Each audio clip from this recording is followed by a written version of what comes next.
Hey, this is Michael here again. We are here at 2017 NAMM show, day 2, and believe it or not, it's raining cats and dogs.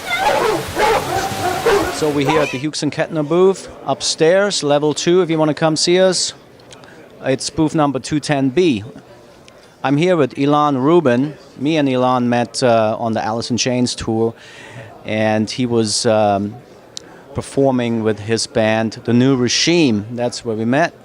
And I introduced him to the TubeMeister Deluxe 40 at the time. How you doing, Ilan? I'm doing well. How are you? Fantastic. Ilan also performs as a drummer with 9 Inch Nails, so very talented. And he's into classic. We were just talking about that, right? We were, yeah. Talking about some good old German history. So I recently sent you the Deluxe 40 for the studio, and you've been using it. You predominantly use the direct out, is that correct? And tell us, please, how useful it was in the studio and what you think about it. Okay, well, first off, before I used the direct box, the red box that's built into the back of it, I spent quite a bit of time running the amp as you typically would through a cabinet. And first off, I was really impressed with the versatility of the amp because it has a very nice, pristine, clean channel that can be driven if you want to push it with volume. And then it's got a mid-crunch channel and then a highly distorted channel, which for me it's far more gain than I would ever use, but it's impressive to see the spectrum between fully distorted and a jangly clean. So I really put it through its paces. The wattage selector I found very impressive as well, because you can't always play at 40 watts. Sometimes you want to do it at 20 or 10 or even lower. So all the sounds really translated at those different wattages.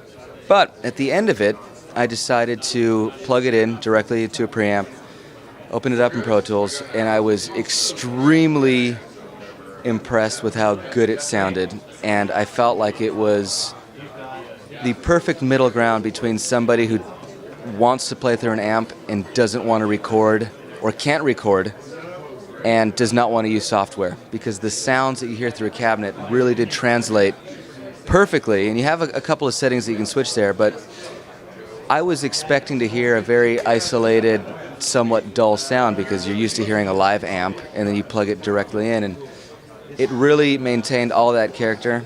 And if anybody's wondering about the distortion you get through volume, I personally, when I can get away with it, love to distort the amp by cranking the volume all the way up or to wherever I get that point.